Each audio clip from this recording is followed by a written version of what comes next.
ladies and gentlemen. Welcome back to another exciting class of the Modjeska Simkins School for Human Rights. I'm pleased to turn the floor over to my good friend and colleague, Jen Taylor, in a few minutes. But before we do that, I want to introduce Donna Jones, one of our excellent students in the class this year. She's going to read for us a poem tonight to get us started off this evening. So, Donna Jones, the floor is yours. Okay, thank you. Unlike the other people here, I'm not a writer myself, so I have taken the words from others.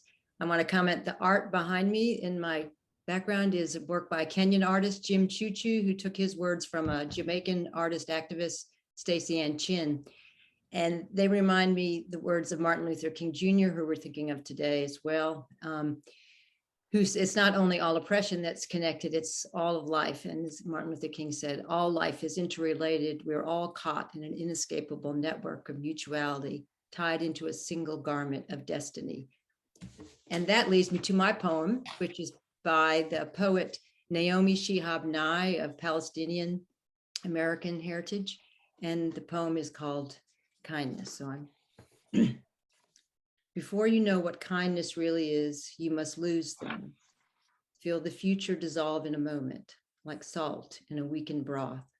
What you held in your hand, what you counted and carefully saved, all this must go so you know how desolate the landscape can be between the regions of kindness. How you ride and ride, thinking the bus will never stop. The passengers eating maize and chicken will stare out the window forever. Before you learn the tender gravity of kindness, you must travel where the Indian in a white poncho lies dead by the side of the road. You must see how this could be you, how he too was someone who journeyed through the night, the plans, and the simple breath that kept him alive. Before you know kindness as the deepest thing inside, you must know sorrow as the other deepest thing. You must wake up with sorrow. You must speak to it till your voice catches the thread of all sorrows and you see the size of the cloth. Then it is only kindness that makes sense anymore. Only kindness that ties your shoes and sends you out into the day to mail letters and purchase bread. Only kindness that raises its head from the crowd of the world to say, it is I you have been looking for, and then goes with you everywhere like a shadow or a friend. Thank you so much for that, Donna. Let's give her a warm round of applause because that was wonderful. And I think that was a great way to get tonight's class started off, Donna. Thank you so much for that. And today would have been Martin Luther King. He would have been 56 if he had not been killed on today. And Ms. Simpkins dies tomorrow, 122 years ago. So we are those that hear their cry and carry on the work. Exactly. So, I think that is a great note for us to start off today's deeper dive conversation with a good friend and colleague of mine, Dr. Jennifer Taylor of Duquesne University.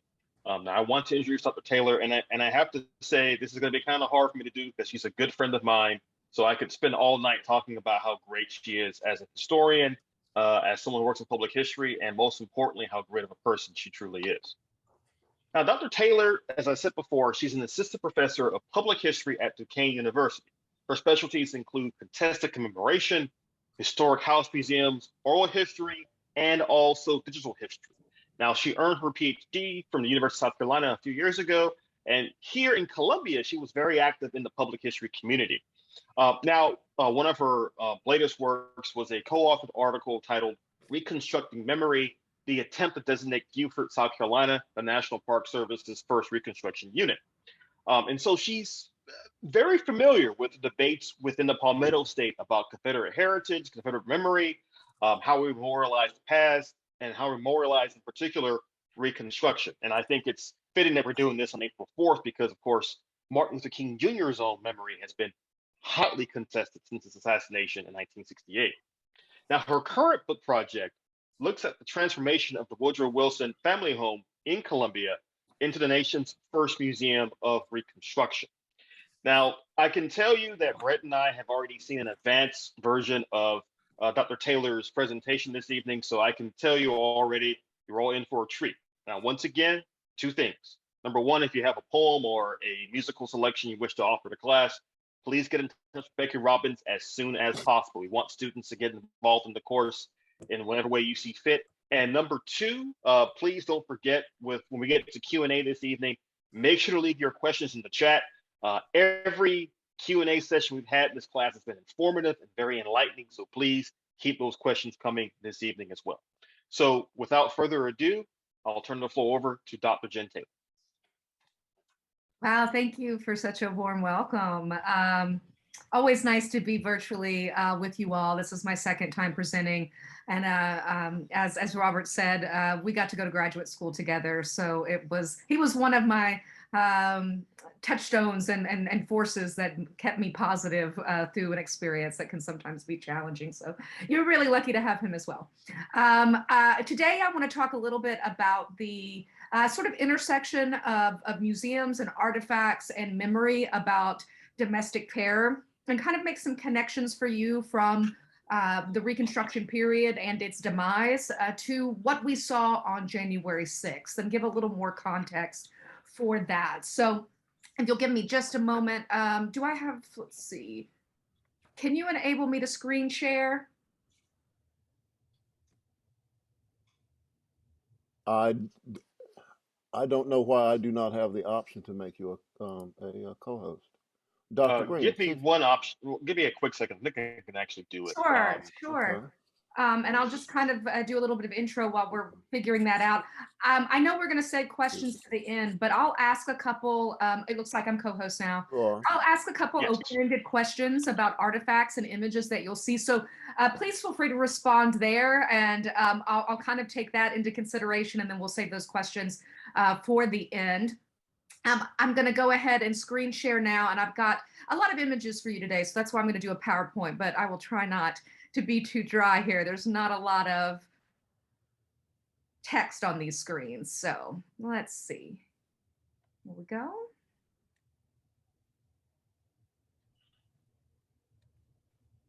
And I'm going to move this.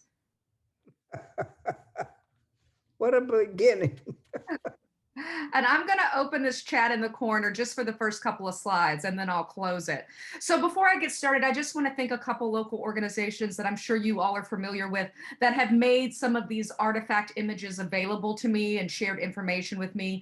Most notably, the South Carolina State Museum, as well as the Woodrow Wilson Family Home at the Museum of the Reconstruction Era. That's what they're calling it now. Sort of a mouthful. So a lot of what I'm going to talk about today, at least in contextualizing Reconstruction with the present moment, is built around my experience of giving tours at this museum the first year it was reopened, and talking to the larger public about Reconstruction, election fraud, and white domestic terror. For the record, let me back up here, hold on.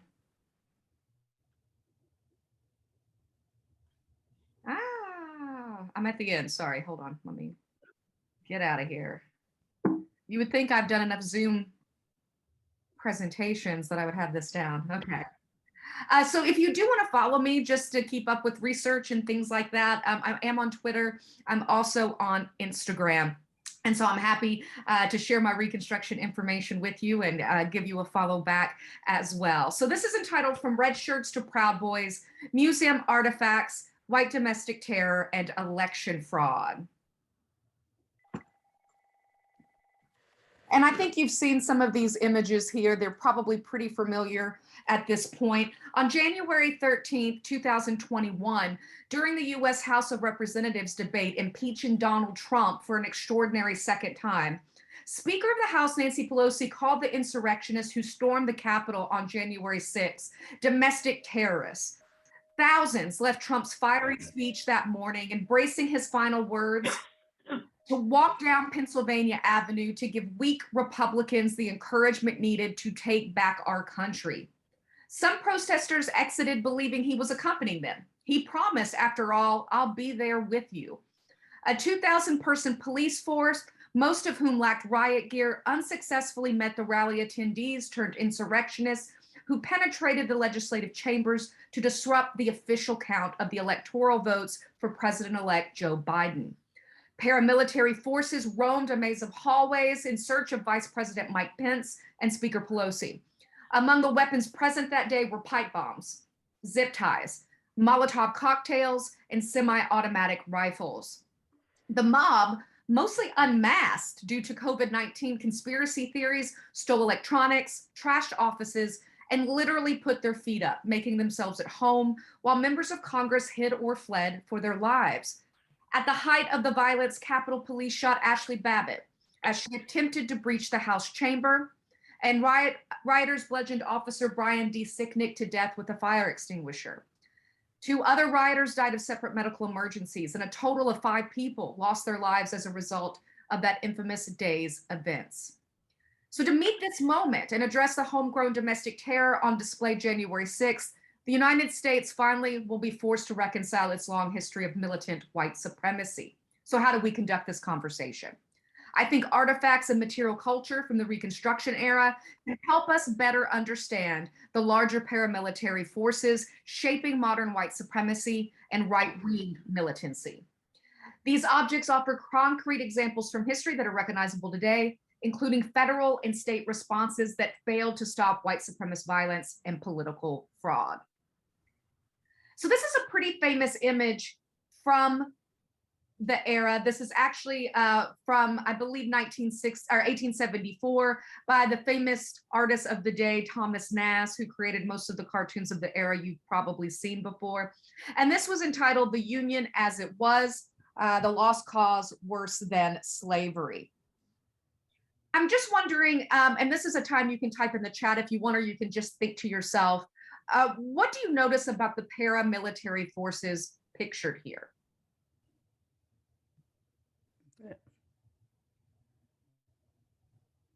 And I'm cool with verbal responses too. I won't see you, but I'm happy to.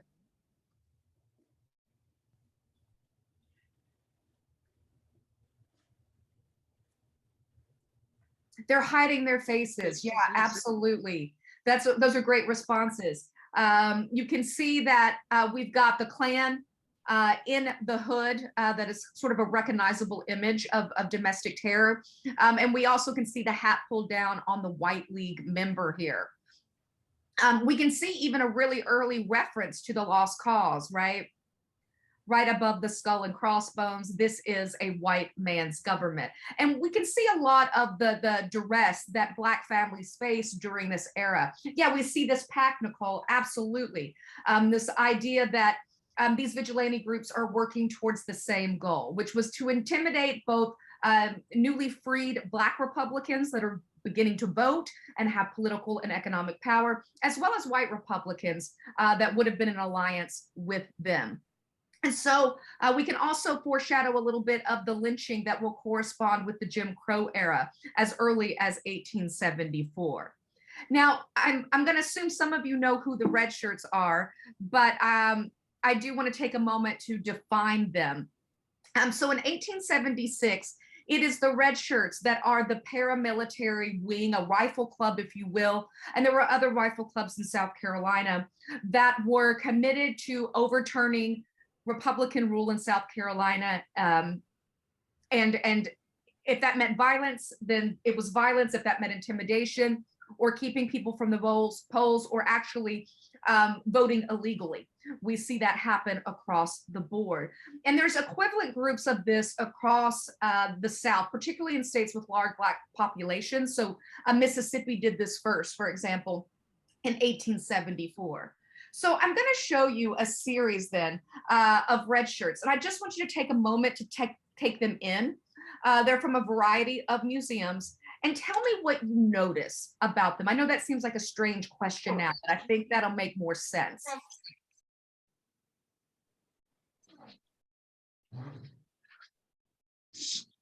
The South Carolina State Museum has several of them, one of which is on loan at the Moore.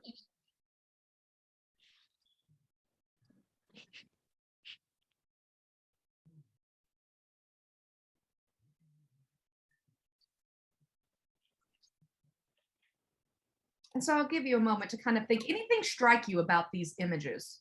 Sorry, but we can't get your call right now.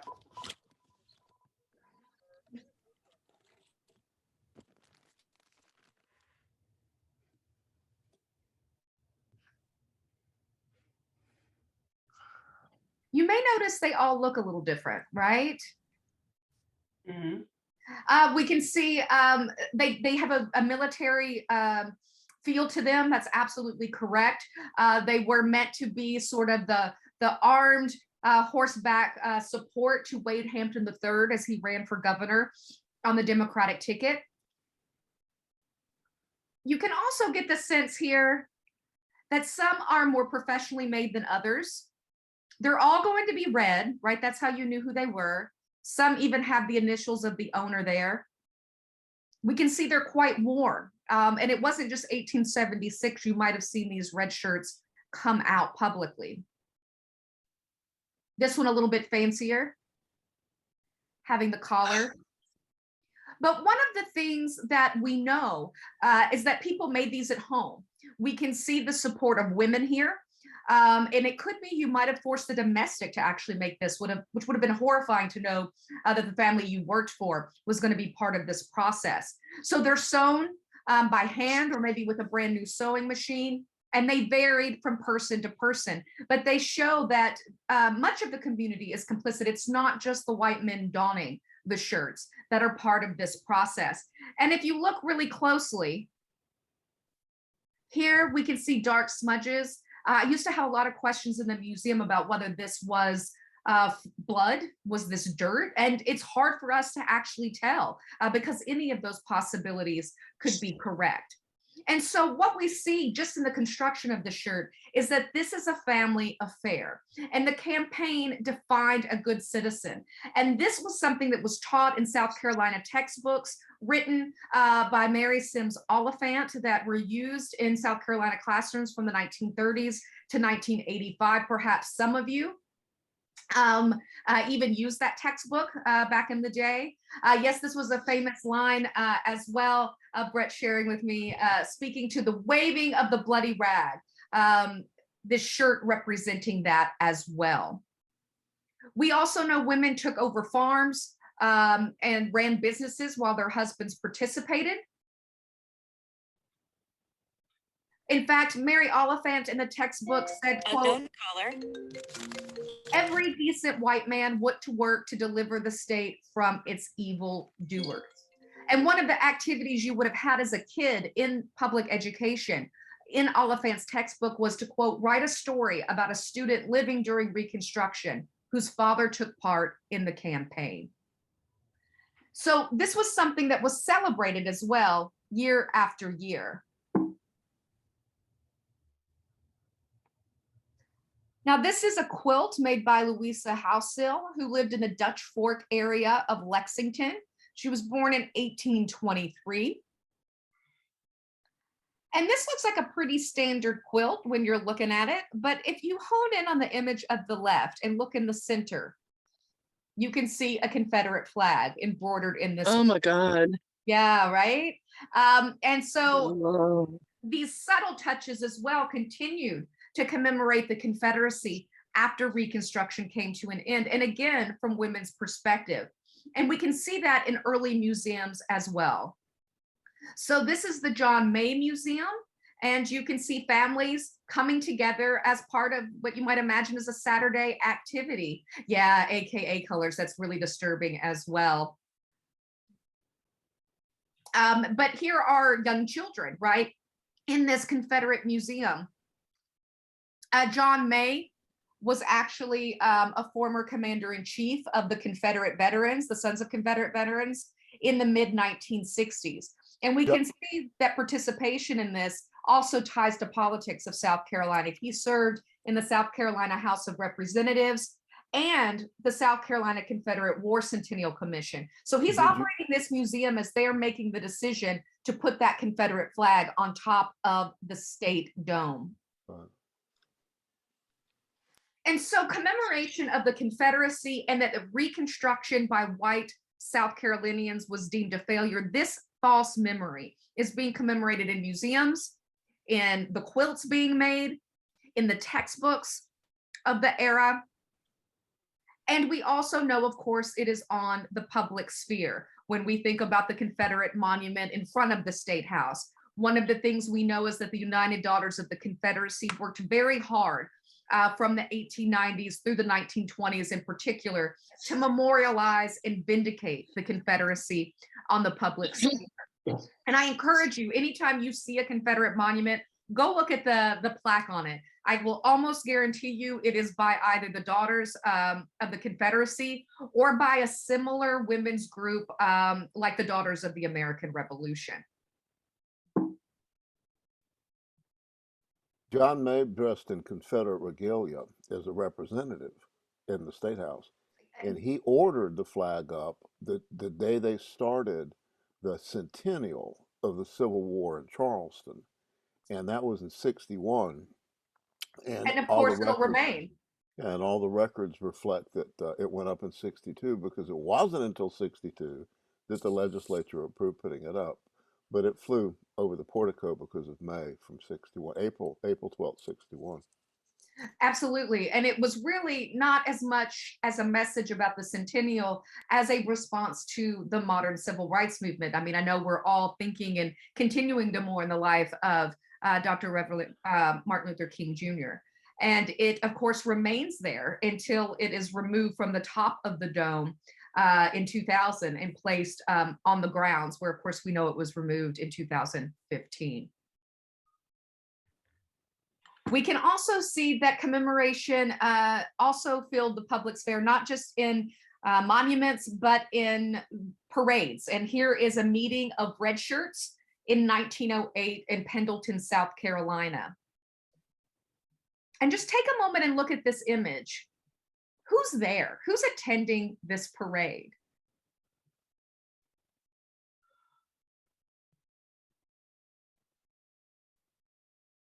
Family.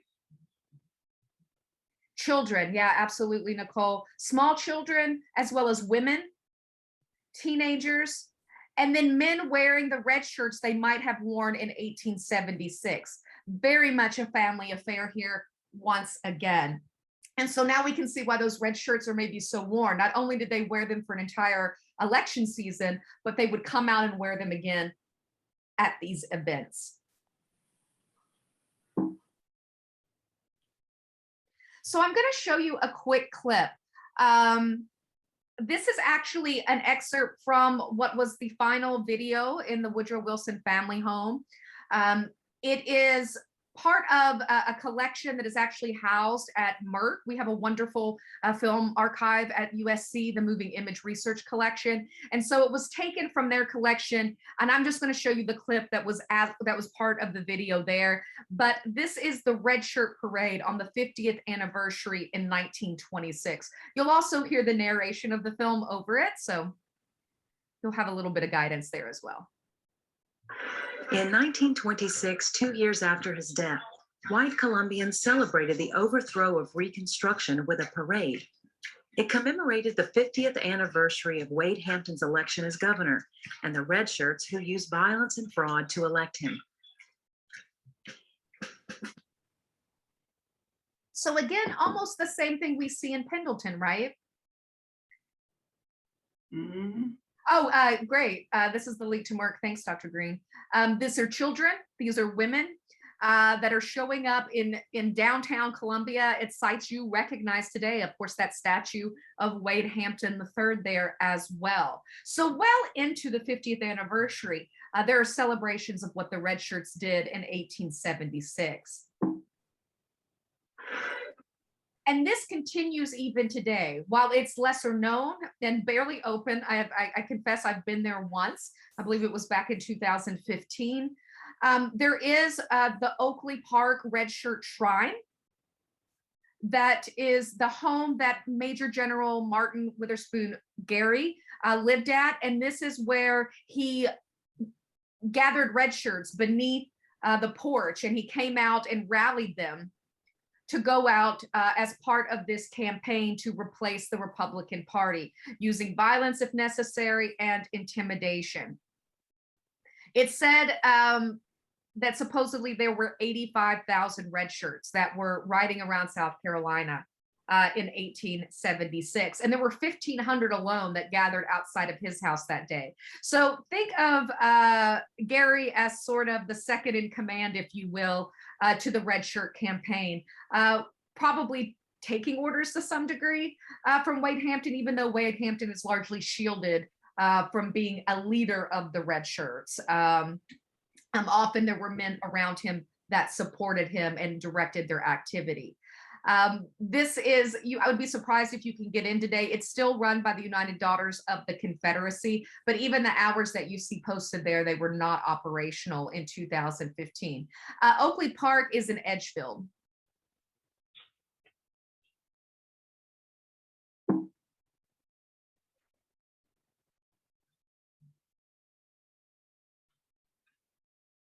So one of the things that I started to notice as I began researching for both the House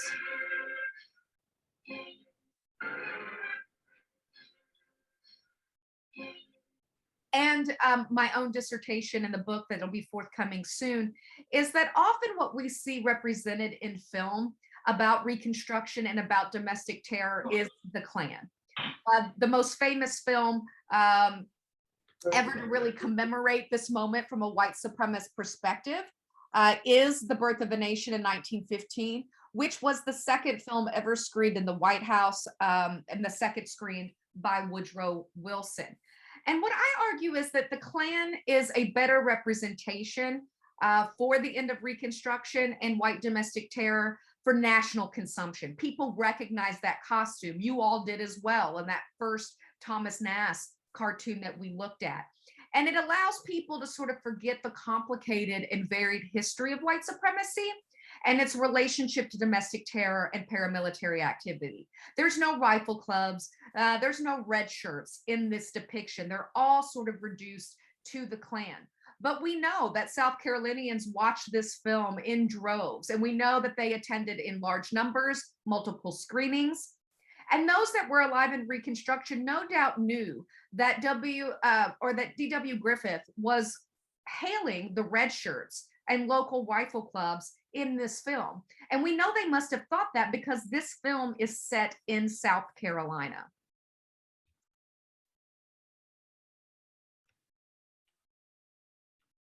To give you some context, we know in 1946, about 200 million people had seen Birth of a Nation. It, without a doubt, cemented in public imagination the lost cause that Reconstruction was a failure, and that both sides have fought valiantly and bravely in the Civil War, basically putting into a film what we historians call the Dunning School interpretation of history. These historians that came down and said, essentially, the lost cause was true. And even in modern retellings of Reconstruction, we can see that this use of the Klan is also still a signifier for other domestic terror. So I'm going to show you just a quick clip of Free State of Jones, based on historian Victoria Bynum's book about free whites and blacks that tried to create a separate pro-union state within Mississippi during the Civil War. It's a ship now. You can't fathom this stuff.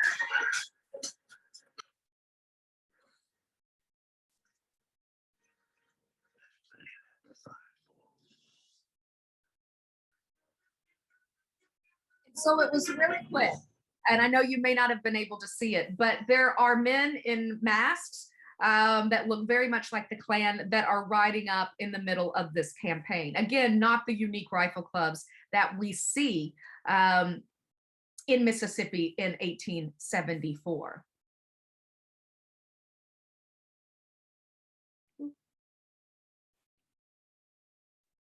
So this brings me a little more into the present and more modern white supremacist groups and paramilitary forces.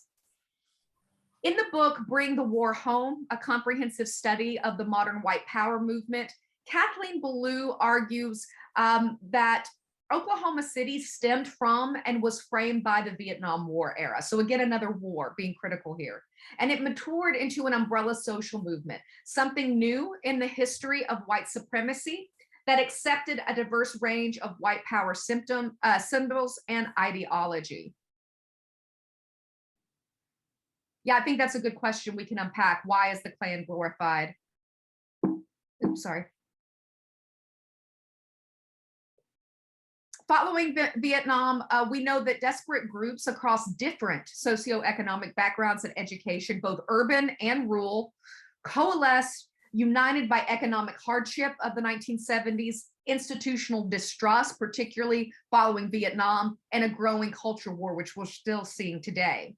So in this narrative of crisis and betrayal, reminiscent of white Southern Democrats during the Reconstruction era, military leaders and politicians betrayed soldiers who had fought a horrific war. This developing coalition rose above the country's military defeat and social and economic emasculation by embracing white militant masculinity. By the early 1980s, the white power movement successfully combined Cold War era anti-communism, racism, and anti-Semitism into a rhetoric that a globalist, non-white, elite-dominated government and also dominated banking and the media. And we can hear those whistles, those dog whistles as well of the anti-Semitism, right, in that language of global rulers. The violence that this messaging incited resulted in assassinations and attacks on infrastructure, abortion clinics, synagogues, and federal sites. With stolen weapons and landmines from the military, members established militias and then paramilitary camps where they trained with discipline. On the fringe, yet bigger than the John Birch Society, the movement made a distinct turn in 1983 toward an apocalyptic revolution against the state, developing a successful leaderless strategy and cell-like structure. This strategy permitted covertly organized violence that would be difficult to link to either the larger movement or a particular leader. As the movement metastasized in the 1990s, it grew to the size of the second Ku Klux Klan that spread across the nation a century ago after the debut of Birth of a Nation. The federal response to two high-profile events incited the crescendo of the movement. The first was the standoff at the Weaver family's white separatist compound at Ruby Ridge, Idaho in 1992, which some of you may remember. It resulted in the death of an officer, the mother, and a son. The second was the loss of 76 Branch Davidians in a fire in Waco, Texas, the following year, which angered Timothy McVeigh and like-minded militants. Operating without leadership, but within his cell comprised of Terry Nichols and Michael Fortier, McVeigh killed 149 adults and 19 children and injured hundreds in the 1995 Oklahoma City bombing. The largest mass casualty event between the Japanese bombing of Pearl Harbor in 1941 and Al-Qaeda's terrorist attack on September 11, 2001, McVeigh's bombing temporarily inspired copycats and more white nationalist violence before a federal crackdown. The movement then retreated into its thriving internet community, and we can see how technology is now playing a role. The meek federal response, a public unaware of the threat that coordinated white power posed in the mid-1990s, and a failure to convict other white power activists invited future violence like the 2021 Capitol insurrection. And you can see here Timothy McVeigh at Waco. And I imagine some of you remember the bombing in Oklahoma City, and he was very much depicted as a lone wolf, and that just simply wasn't the case. So back to the Red Shirt Shrine, if I can, for just a moment, where we can see these connections between Reconstruction and modern white militant activity. Elizabeth Reddy, the local UDC president that I actually met that day that I visited the museum as the part-time museum director. And in 2014, after seeing a bit of the red shirts in Clive Bundy's standoff with federal officials over grazing fees in public land, she speculated that, quote, pretty soon the red shirts are going to ride again, end quote. And of course, some of you may also remember this case with Clive Bundy. And 2 years later, jurors acquitted Bundy's son and other militants of charges related to the occupation and standoff at Malheur Wildlife Reserve in Oregon.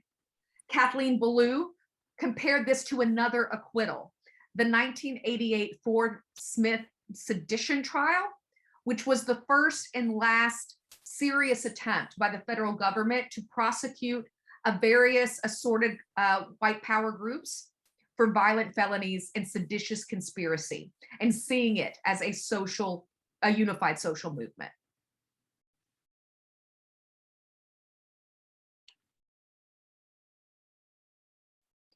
So here is an image at the Oklahoma City National Memorial. This is one of the victims' family members. Her sister had died. And one of the ways in which they honored those that had perished and the families of those victims was to have a separate space they could come and mourn. And so that is what you're seeing here in the field of empty chairs. And while this seems like a wonderful way to commemorate those lives, and it is, the museum itself falls short in really telling the story of what Timothy McVeigh did. And it's an example of some of the larger processes we see when there's a domestic terrorist attack in public history. You may think of this as something we see in the 9/11 Museum in New York City as well, where it tends to be reduced to an experience of what we call kitsch, where you might come in and buy a teddy bear or a snow globe, instead of digging into why would Al-Qaeda target New York City? Why would Timothy McVeigh target Oklahoma City? And so in the recent past, the nation's citizens, rather than use museums to process and learn from national trauma, instead use them to perform and participate in a comfort culture and consumption of mass-produced goods, purchasing those items like snow globes and teddy bears from gift shops to shape their memory.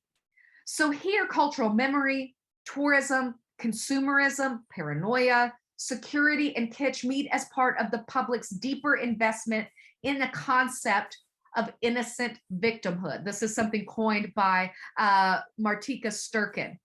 She says that this innocent victimhood in American culture makes it possible for us to depoliticize an event like Oklahoma City. And so Sturkin labeled these visitors as tourists of history, the process of creating innocence after the fact.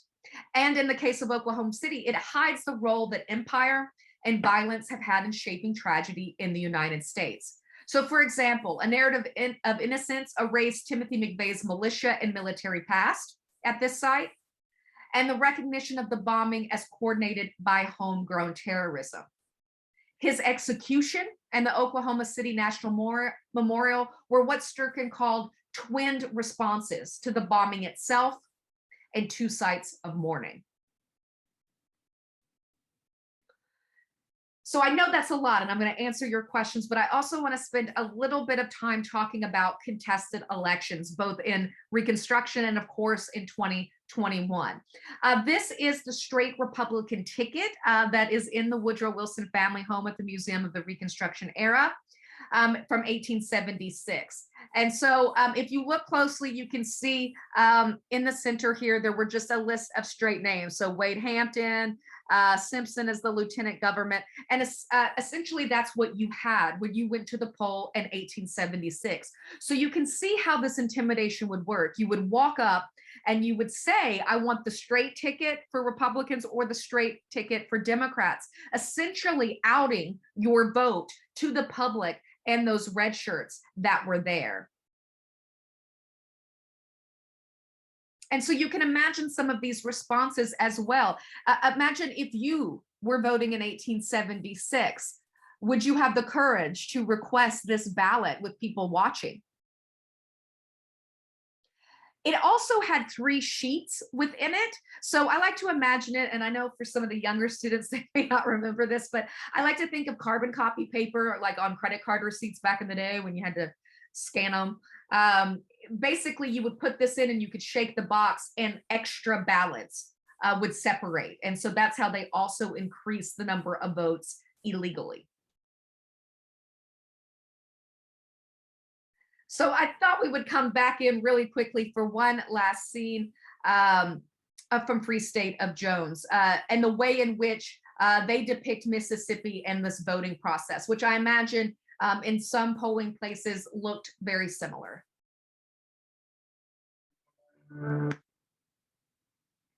And that's how it's done, right? In a combination of scaring you away from the polls, intimidating while you're there, or coming to your house with these paramilitary forces. This was enough to keep people either voting, or their votes were simply stolen, or there were more Democratic votes placed in the ballot boxes. And of course, you saw here that they are not afraid to share their faces. And that was certainly true of the red shirts as well. So this brings us then to 2021. And perhaps you all recognize this image of Richard Barnett in Nancy Pelosi's office during the attack, putting his feet up on the desks. And a lot of people I saw in op-eds compared this to Birth of a Nation. And I actually think they misread this a little bit because the feet up is part of the Lost Cause depiction of Black politicians. So I'm going to show you the scene that actually represents our state house in South Carolina. It's called Masters Hall in the film. But we know D.W. Griffith actually reached out to the state newspaper and had a young reporter go and take pictures for him. So he tried to replicate it as best he could, although it seems to have been an older version. And so a couple things I want you to think about as you watch this. One, you will notice Black actors in this scene. This is one of the few scenes in the film where Black actors are cast. If you were in a scene with white women, they did blackface, typically as a rule. And also consider the local context of watching this, and that the emotional response white audiences, particularly white Southerners and white South Carolinians, would have had from reading the Klan as red shirts. Griffith's film offered this widely understood white supremacist narrative that would resonate with audiences and be easily understood.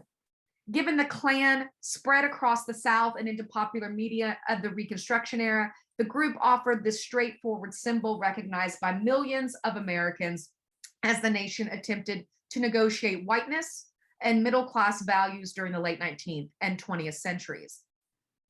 In Birth's closing scene, which I'm not going to show you, the Klan actually ends up protecting the ballot box at the end of Reconstruction. But anyone who knew local Reconstruction history would be aware that the state's Democratic Party was supported by the terrorism of the red shirts, not the Klan, leading to the toppling of Republican-ruled Reconstruction in 1876.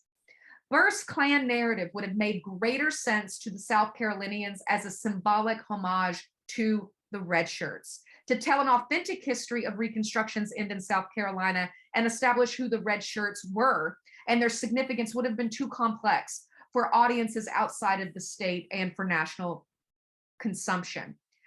One last point, we know that historian James Hammond Moore did a little bit of research on the response of South Carolinians to Birth.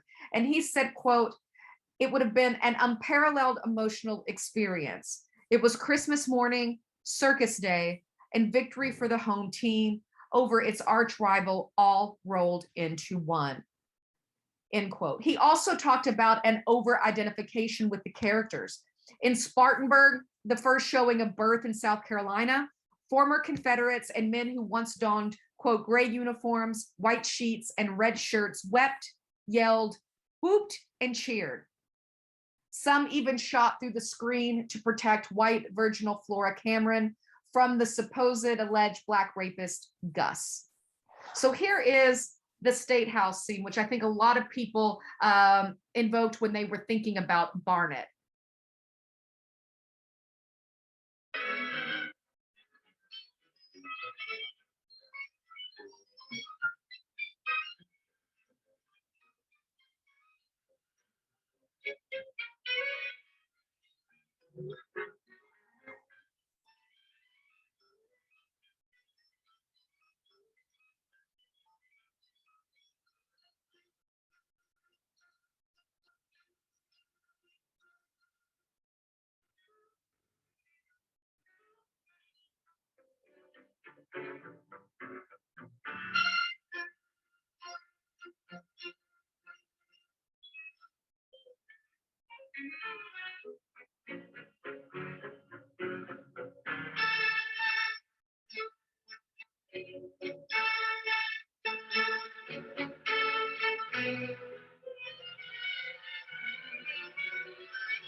And you can see the ways in which this film set up the idea that Black members of state legislatures were not prepared to govern, right?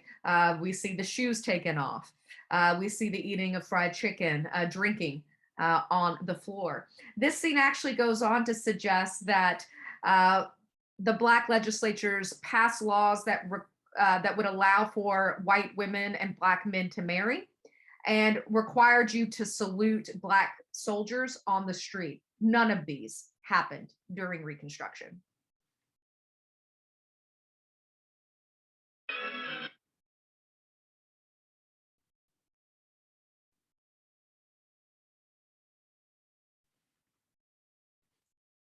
And I have one more just image for you, actually showing what the legislative desk looked like in the South Carolina Capitol, and what is actually an authentic depiction of what these Black representatives look like in the State House. The image on your right is from Frank Leslie's Illustrated. This is actually as these Black legislatures and some white Republicans as well are waiting to find out the results of this contested election with Wade Hampton III, right? That's going to go all the way to the nation's capital because these states are contested. That means the presidential election that will ultimately give it to Hayes, who probably didn't win this election. This is a several month process. And here are the Black legislatures waiting to find out what the results are going to be. And as you can see, they are well dressed, they are middle class, they are literate. Yes, we do have one guy with his feet up, but he is waiting for news. There's no business to be done. And he's reading a newspaper.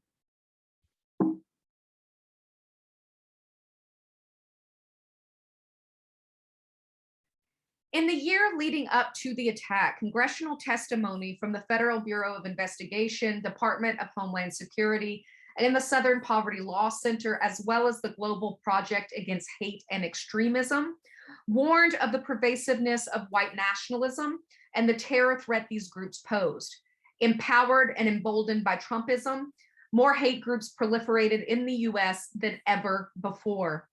Right-wing extremists, most of whom are white power activists, committed 2/3 of all extremist-related killings in the United States, making 2020 the most lethal year for political extremism since Oklahoma City in 1995. The movement quickly escalated for a priority for DHS to the #1 terrorist threat, far eclipsing radical Islamic and leftist extremism. SPLC worried that individuals like Dylan Roof, the perpetrator of the 2015 Charleston massacre, who was radicalized online at a home, yet served as a foot soldier of a nationwide white supremacist movement, were more commonplace, according to Catherine Ballou. In 2018, SPLC census identified 1,020 hate groups, the most since their survey began in 1990. Heidi Barrick, who was the founder of the Global Project Against Hate and Extremism and a political scientist and expert in white supremacist movements, agreed that the movement was more energized and emboldened than it has been in decades. And FBI Director Christopher Wray echoed their concerns. A close examination of the group marching up the steps, which you see here to help breach the Capitol, shows they wore military-style patches that read militia and Oath Keeper.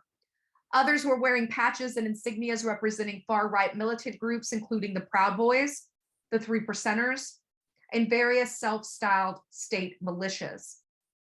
The Oath Keepers, which claim to count thousands of current and former law enforcement officers and military veterans as members, have become a fixture at protests and counter-protests across the country, often heavily armed with semi-automatic carbines and tactical shotguns. Stuart Rhodes, an Army veteran who founded the Oath Keepers in 2009 as a reaction to the presidency of Barack Obama, had been saying for weeks before the Capitol riot that his group was preparing for a civil war and was, quote, armed, prepared to go in if the president calls us up, end quote.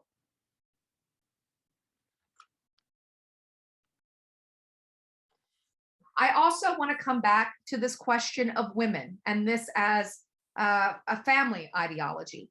Kathleen Belew argues that white women continued to strengthen and support modern white supremacy. As they had during the antebellum, Reconstruction, and Jim Crow periods, these women performed, both for the public and press, vulnerable white womanhood and the need for protection from men of color. Like the UDC, though far less mainstream, contemporary white women supremacists forged social connections, which included sharing recipes and homeschool lessons, launching auxiliary organizations, and fundraising. However, their most important role for the movement, one that united differing white power groups, was a similar cult of motherhood. Membership required they bear and indoctrinate Aryan children, enough to one day populate a white homeland in the Pacific Northwest. Marriage, too, was key to this, as they wed differing white power ideologies together. Wives' sexual service and domestic support lent credibility to their husband as activists.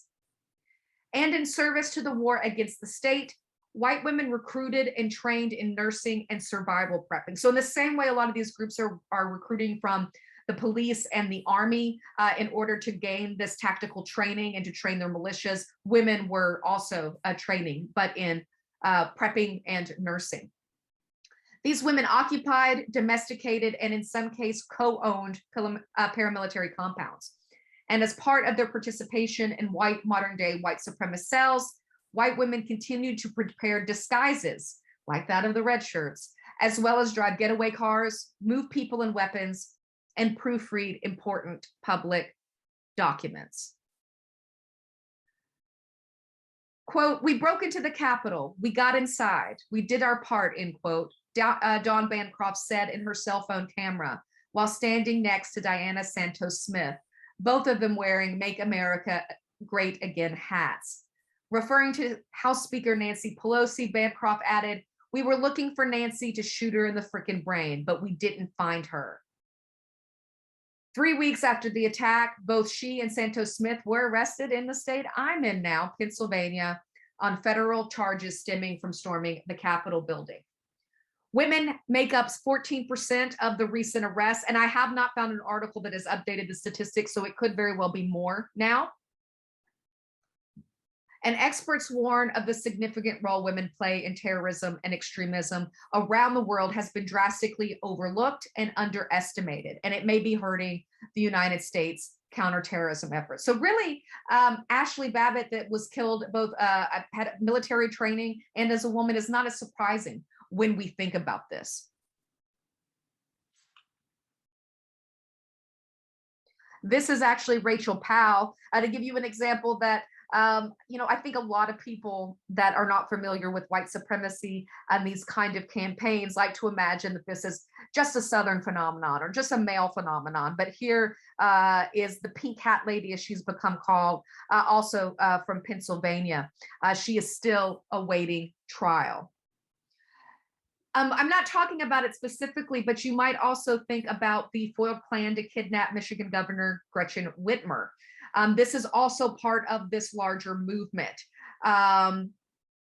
We can also think a little bit about Trump instructing the Proud Boys to stand down and stand by during the presidential debate.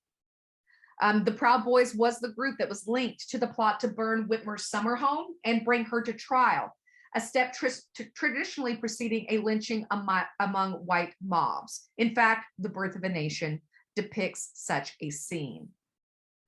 A powerful Black electorate, Black political leaders, toxic and racist rhetoric, extremist misinformation, and economic decline fueled both periods of domestic terror, both Reconstruction and the one we are seeing today. Another lesson the Woodrow Wilson Family Home Red Shirt Room can teach are the class dynamics of white domestic terrorists and insurrectionists.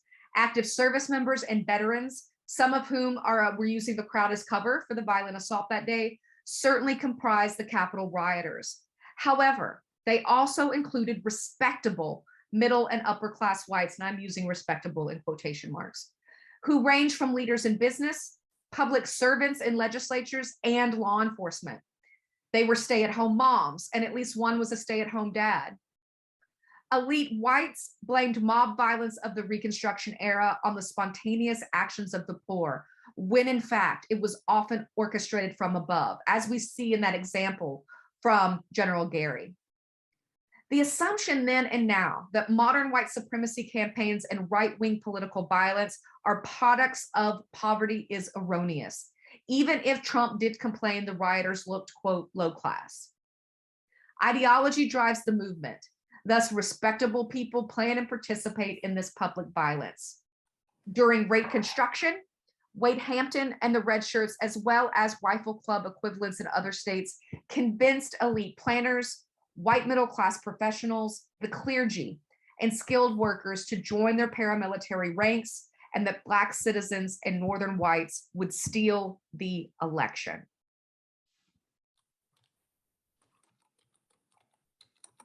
So back to the beginning. Trump's speech preceding the riot claimed that catching fraud during the 2020 election, quote, allowed for a very different set of rules. Red shirts and white Southern Democrats believed the same. Trump warned that without strength and further voter disenfranchisement, the crowd would lose their country and the Republican Party. He endorsed voter ID and specifically mentioned the threat that Stacey Abrams' success in voter mobilization and electing 2 Democrat senators from the red state of Georgia posed. As in Reconstruction, Black political power and voters posed a threat to white power. In an echo of Wade Hampton's red shirt rally in Sumter, beneath the oak tree where the crowd yelled in the famed battle cry, Hampton or hell, Trump warned, we fight like hell. And if you don't fight like hell, you're not going to have a country anymore. Then the mob exited the rally with the president's invitation to walk down to the Capitol, where violence led by militias and white power activists expectedly ensued. Thank you.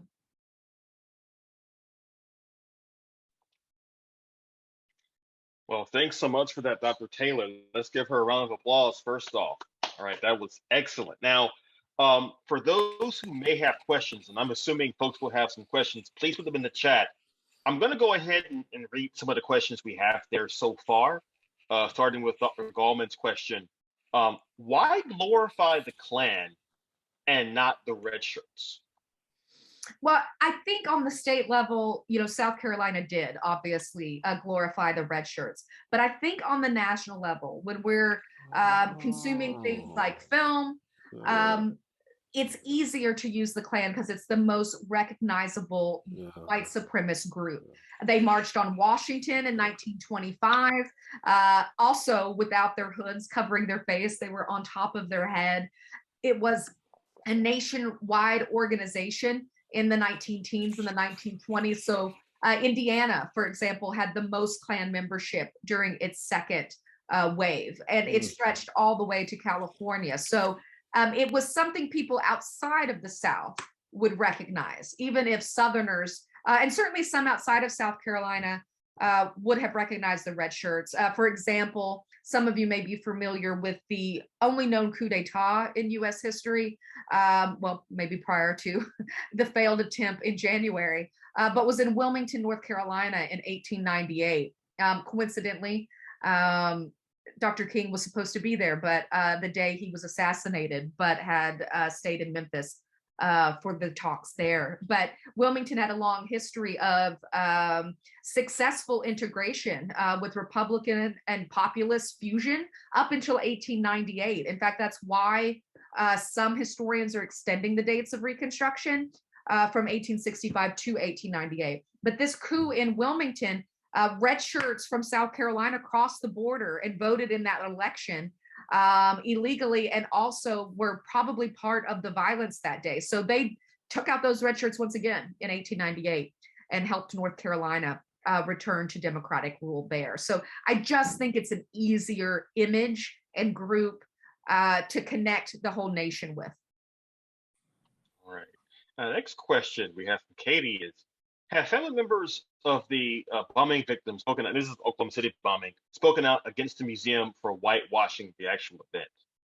I can't say with certainty that no one has complained, but the design of the museum came from a great deal of input from the family members. So how they wanted their family remembered and respected definitely shaped the interpretation. So there may have been some people that were disappointed with it, but on the whole, this was a collaboration between museum officials and those survivors. Right, right. Now here's an interesting question for Amber. Were these organizations classless? Could you talk more about social standings in these organizations? Yeah, I think that's the thing that people, they work really hard to misinform us about. I think regardless of whether you're talking about the red shirts or the rifle clubs in Mississippi, or the current groups today that that I mentioned, they are comprised of lower class, middle class, and to some degree, I would say upper middle class at these events in their organization. Now, I think you would probably see more working class in the membership of the militia, simply because they're recruiting from the army. They're recruiting from spaces where people are bringing those skills into the group. And I mean, I grew up next to an army base in Hopkinsville, Kentucky, and I don't know, my experience has been typically the army is a way for poor and working class people to get an education and to have some sort of long-term career. So certainly that is a bulk of who they are. But what we saw in January, I know here we had, I think at least one person, maybe two, that had to resign from the legislature because they were there. As you're seeing now in the fallout of Jenny Thomas, she is, you know, the wife of a Supreme Court justice and was clearly involved and paid for buses. So yeah, no, absolutely everybody from every economic group is there. While they are primarily white, you do see exceptions to that as well. There are some non-whites that participate, but I think that's far more the exception than the rule. Right, right. Now we have some questions starting to come in now, and this is a really interesting one from Donna. How large a role has the glorification of the Southern military, e.g., named military bases after Confederate generals, played in normalizing these types of attitudes in our military? Ooh, that's a good question. You know, we're getting a little bit out of my wheelhouse, but you know, in my personal professional opinion, yeah, I think there's always been a close relationship between Southerners serving in the military, white Southerners serving in the military. Their involvement at these bases, which are clearly named for Confederate officials. I believe Fort Bragg was the only one that was meant as a dig from the Union, if I'm remembering correctly, where they really wanted to punish someone. And they were like, everybody, Southerners hated this guy, so they named that base after him. But what you do see is a lot of white supremacy infiltrating the military. I don't think they're all Southern.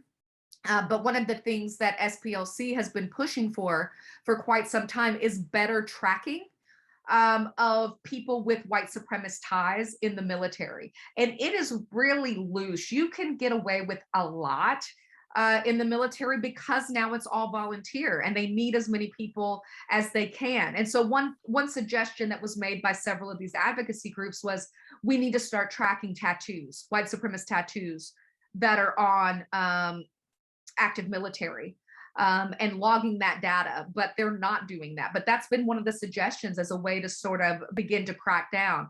Timothy McVeigh seemed to have joined a Klan organization, or at least helped them get weapons at one point in North Carolina while he was still active in the military.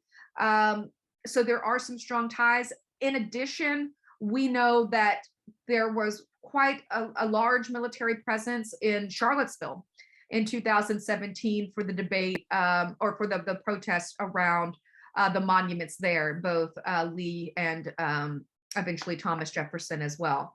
So the military white supremacist connection is disturbingly great. And I think it's something we all need to be paying attention to and encouraging organizations and the military to be investigating this closer. But I think the Southernness as well, I just can't convey how many people in my community join the military because of poverty. And if you're lacking the opportunity to learn more about the world around you, to have experiences like going to community college and four-year institutions to learn about this kind of history, it's really easy to fall into, I think, some of these white supremacist traps. After all, you've been walking around your community looking at these Confederate statues and these Confederate flags. There's not a lot of pushback until recently with that kind of indoctrination. Many of those military bases were named before 1948, when segregation and de jure white supremacy was the law. And so that's part of the deal. And we know, one of the things that's pretty clear with the election of Woodrow Wilson in 1912 is this is seen as a moment of reunion for white Americans in the United States, North and South. And so in that moment, I think we begin to unite our militaries. That's when we see Arlington add a Confederate monument. It doesn't take very long to synthesize former Confederates back into our military. And don't leave out the national parks named after people like Winfield Scott. He was the one that drove the Indians west in 1836. And I just want to add. Yeah, no, go ahead. Oh, sorry. I was just going to say, to add to your answer there, I remember around 2008-9, the Department of Homeland Security tried to release a report where they stated that their biggest concern in terms of right-wing extremism was actually veterans coming home from Iraq and Afghanistan. And that a lot of Republicans raised a fuss about that report because they felt the report was indirectly inferring that Republicans were responsible for this, conservatives were responsible for this, et cetera. And the report was suppressed. Ironically, the report, even though it came out under Barack Obama, it began under George W. Bush. And the report's research was done during the Bush administration. They were already saying this in 2007, 8, 9. So I think, again, that question is a really important one.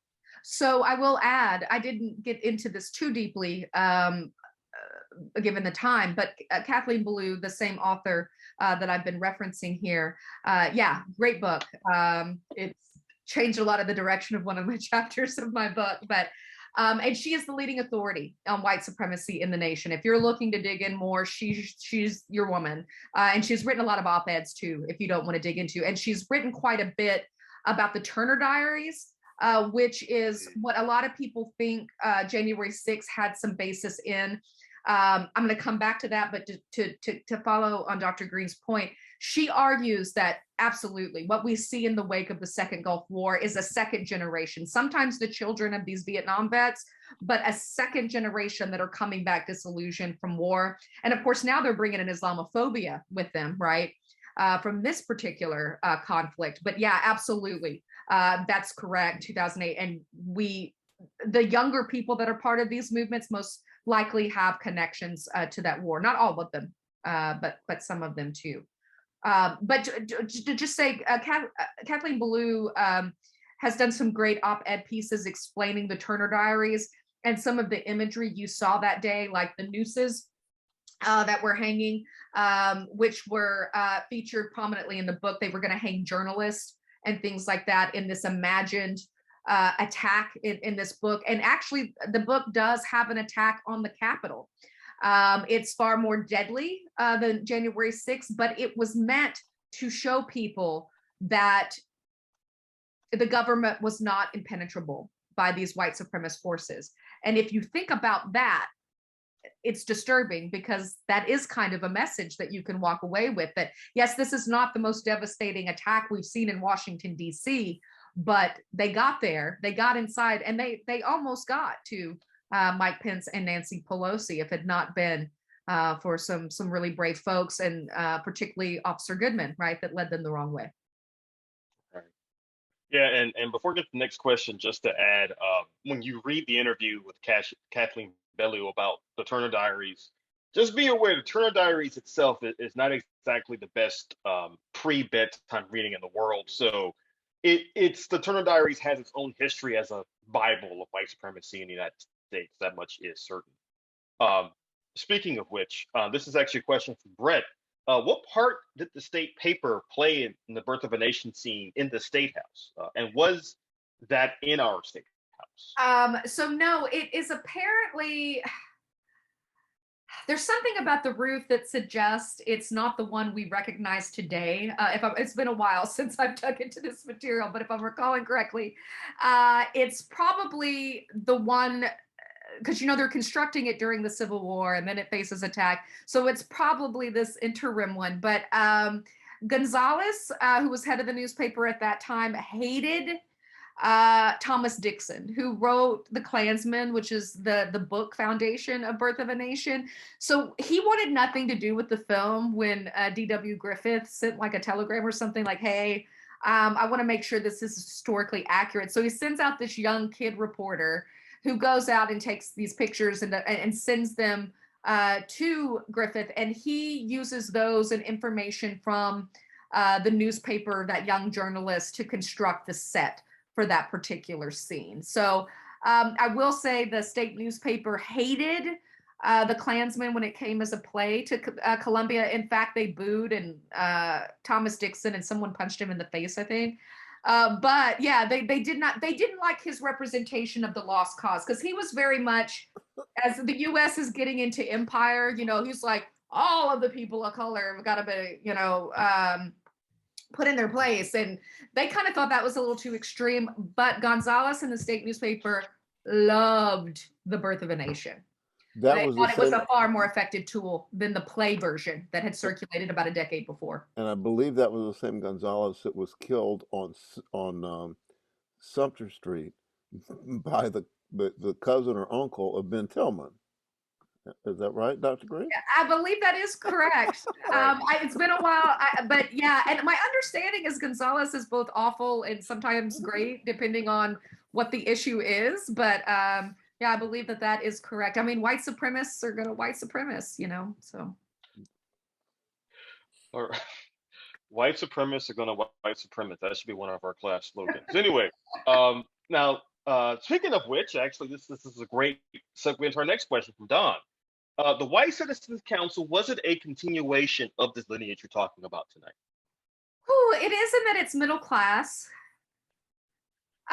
It reminds me really more of the Second Klan, to be honest, in that it, had economic and political and social repercussions if you didn't join. I am not an expert on white citizens councils. Obviously, I'm familiar. I don't know how many examples of violence are attributed to them. I mean, certainly we know they're protesting. They're outside of, schools being integrated and things like that. But I kind of see them as that economic social wing of white supremacy, not so much the paramilitary. But Dr. Green may know a little more about that as well. Yeah, I mean, I think one way to put it, as you've discussed it this evening, is that the White Citizens Council, in some ways, tried to split the difference. On the one hand, they weren't interested in having their hands dirtied by some of the violence, say, of the 1950s and 60s. But on the other hand, they are finding ways to support white supremacy through their economic interests, through business, etc. And some historians even raised the question of perhaps rethinking the idea of what violence means when you're talking about groups like the White Citizens Council that could threaten people's jobs and livelihoods during the 50s and 60s. I actually believe one of our later lessons, one of the readings is about the White Citizens Council in Orangeburg, as a matter of fact, and how influential they were locally and statewide. Ms. Simpkins called the White Citizens Council the Klan in suits. So that's the difference. They dressed up, and that we will get into it in future lessons. But one of the things that she did that was sub rosa was start the South Carolina Citizens Council, and then when she got kicked out of the NAACP, she began the Richland County Citizens Council. And so, stay tuned, folks. And Dr. Green can maybe confirm, but I feel like we were in a contemporary U.S. class, and I remember reading that the roles and the contact info of white citizens councils come back into play, I'm pretty sure, with the Southern Strategy and the Silent Majority. So there is a direct line between the sort of more right-wing portion of the Republican Party. But right. In fact, the White Citizens Councils of the 50s and 60s, by the 70s, they rebrand themselves as the Conservative Councils. And they're basically many of the same people from before, but they're calling themselves under a slightly different name. But yeah, you're exactly right. The white citizens councils kind of form one of the central points of some of the southern wing of the GOP strategies in the 70s and 80s and beyond. They were the same people that started the white flight schools, the private schools, the Christian Right. academies and whatnot in the early 60s. Tom Turnseed started 35 of them in South Carolina in a couple of years. So the lines aren't always completely straight, but right, you can draw some for sure. Exactly. And to that point, Dr. Goldman has another really intriguing question. Do you think that the combination of Dunning School and the pervasiveness of eugenics, educationally and politically, may be fueling the continued racist activity?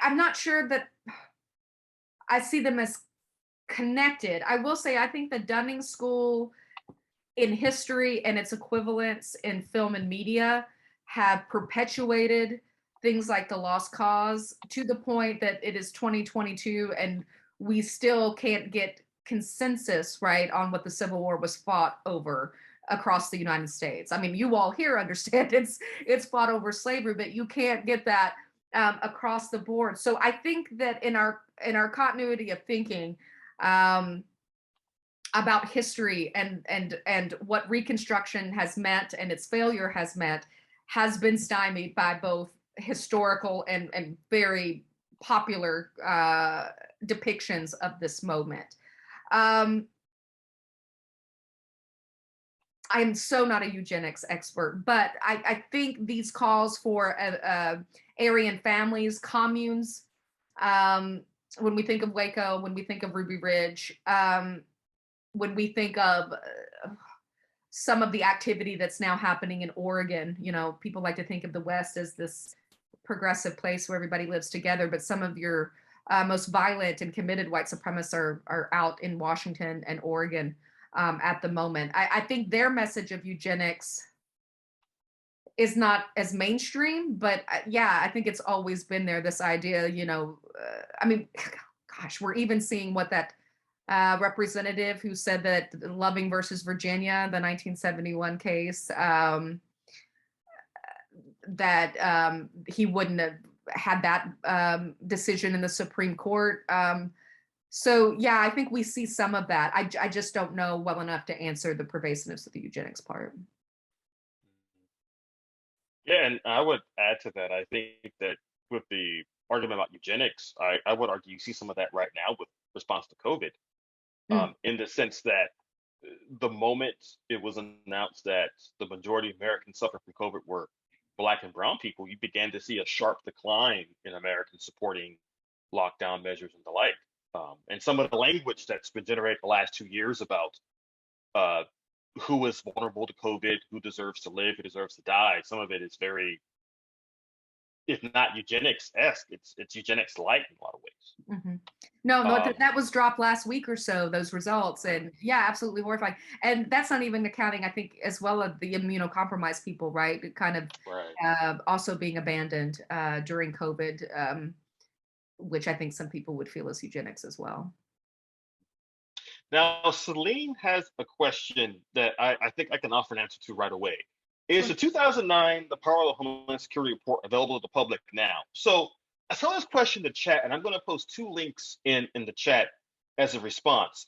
One is a statement from the Homeland Security in 2009 about the backlash to said report, where the then DHS secretary defended the report's findings. And then I'm going to post a link in the chat to the actual report.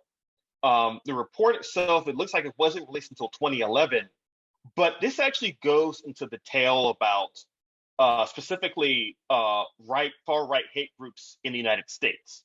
And so, again, this is not exactly the lightest reading in the world, but I think if Bring the War Home came out right now, you would have a whole chapter about the government saying, hey, right-wing extremism is a pretty serious problem.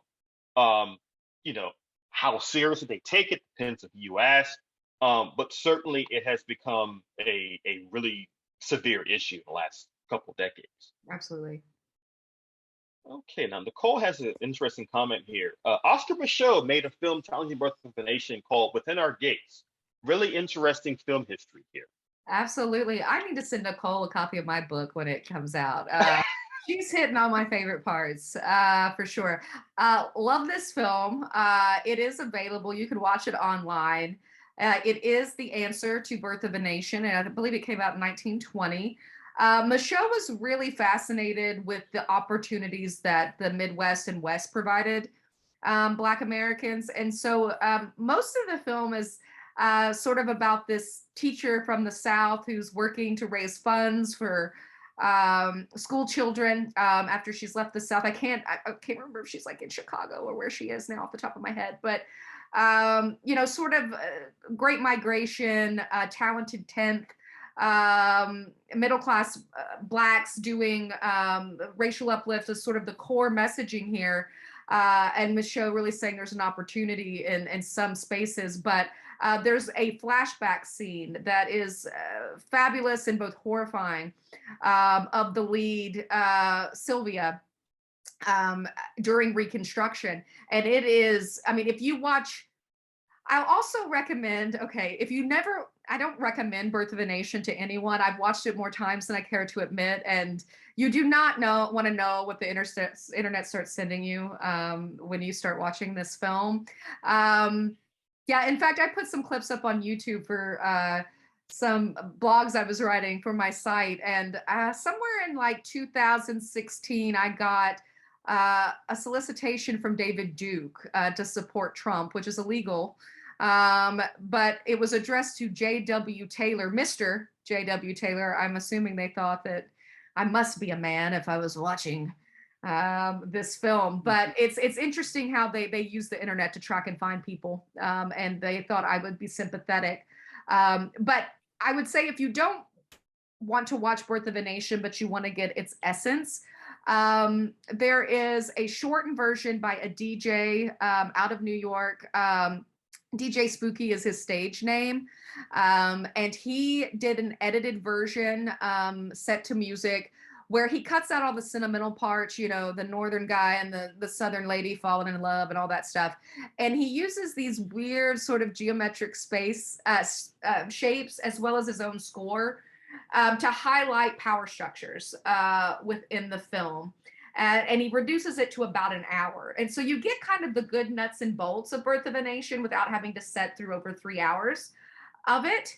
And he has his own interpretation. In fact, he said that he was doing a concert and he liked to mine archives in the way he mined records as a DJ. He kind of saw them as similar tasks or methods.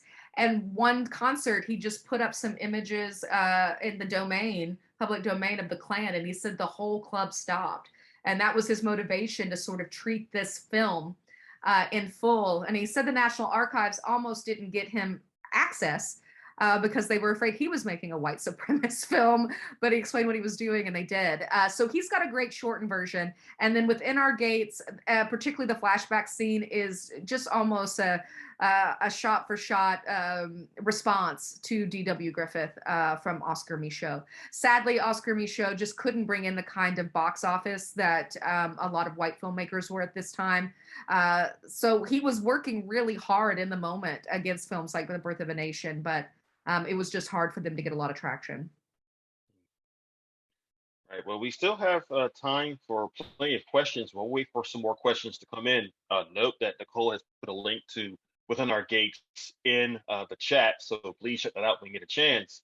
Also, I have a question for you about your own research, and I feel awkward saying that because I can just call you Jen for the rest of the evening. You just call me Robert. Absolutely. It's fine. Okay. So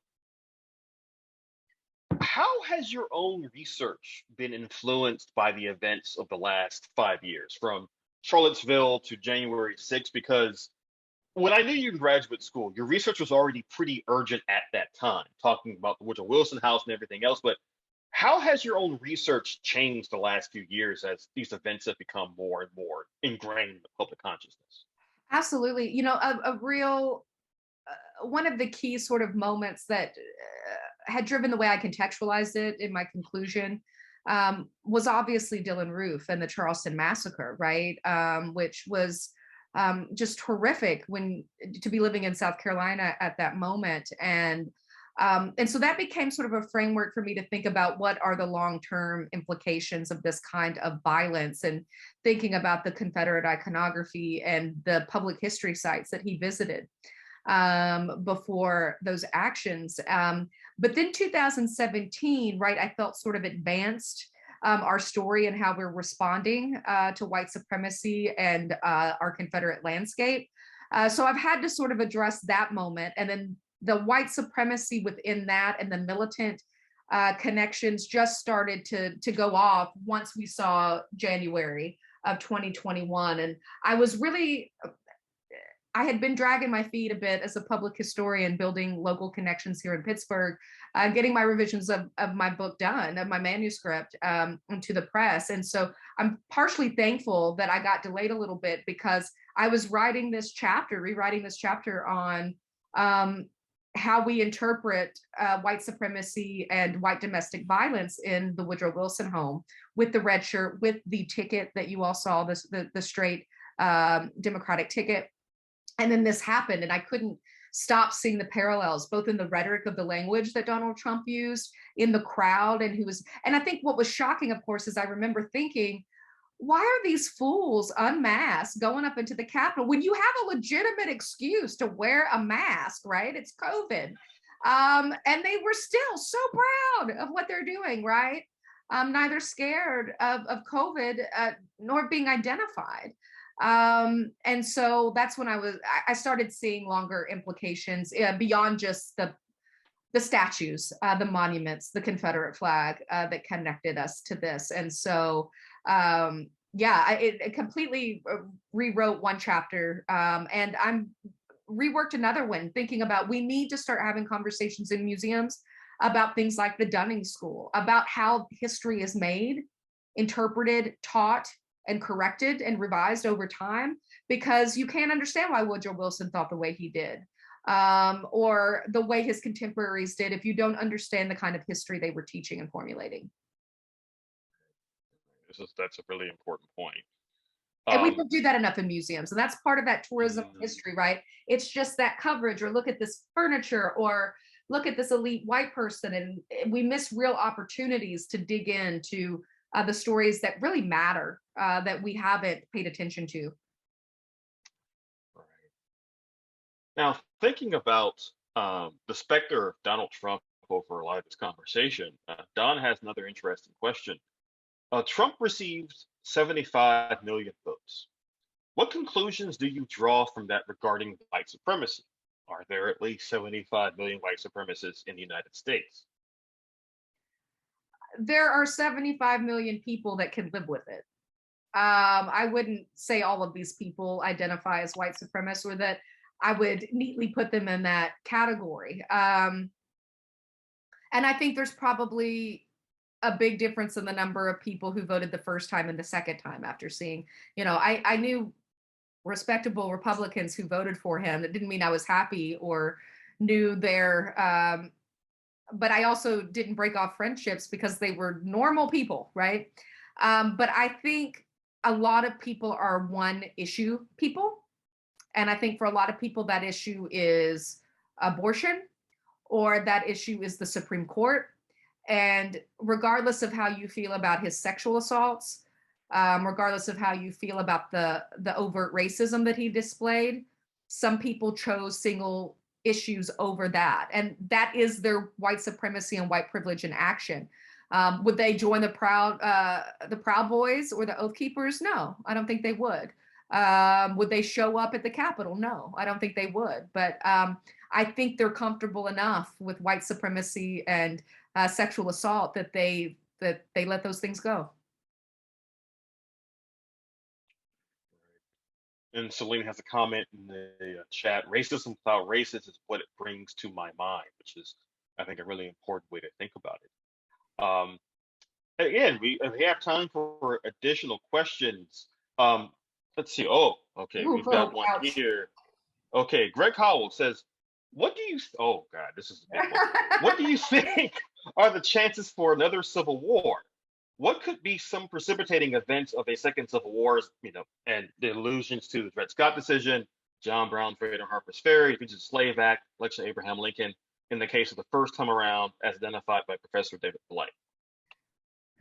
Um, oh, gee, there's the saying that history doesn't repeat itself, it rhymes. So do I think there'll be another civil war? Not in the way that we imagine the first civil war. Would I completely rule it out? Um, no, but I